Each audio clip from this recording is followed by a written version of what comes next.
In the approaching contest, the nation faces a crisis. Fundamental principles are involved. Shall the America of our fathers, with its republican form of government, its principles of civil liberty, and its whole democratic, social, and industrial order be maintained for a new period of constructive progress, or shall it be abandoned for some untried experiment?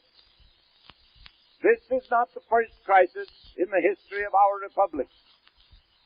It is not the first time that the principles for which the Republican Party stands have been called upon to save the country from its enemies.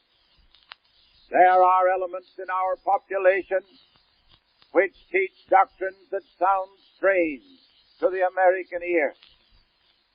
The present crisis is brought about by those who have lost faith in America, who no longer believe in or who do not understand the principles of the Declaration of Independence and of the Constitution of the United States, who would turn their backs upon a republican form of government in order to set up in its place a system of control by a privileged class.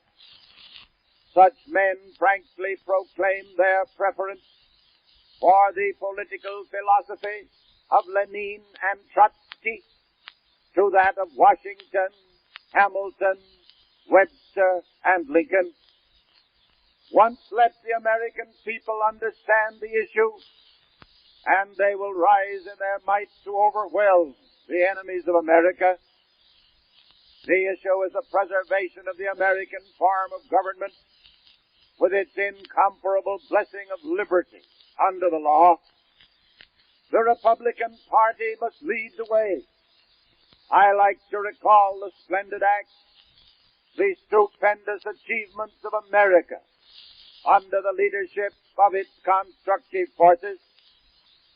Take the names that have interwoven their teachings and their lives with the name and the fame of our republic through the medium of the principles of the Republican Party. Strike them out, and what becomes of American history? You cannot take out of the story of America these names. You cannot take out of the story of America their achievements. You cannot take out of the story of America their records.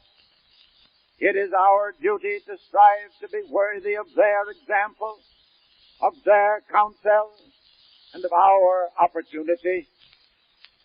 The question to be settled by the people this year is whether the American nation shall remain upon its foundations of ordered liberty and free opportunity, or whether there will arise in its stead a social democracy, autocracy's best friend, to take over the management of each individual's life and business, to order his comings and his goings, to limit his occupations and his savings, and to say that the great experiment of Washington and Hamilton, of Jefferson and Madison, of Marshall and Webster, of Adams and Clay, and of Lincoln and Roosevelt has come to an end and gone to join the list of failures in free government with the ancient republics of Greece and Rome and their later followers of Venice and Genoa. Our nation will not divide. Under the leadership and guidance of the Republican Party, it will become all American.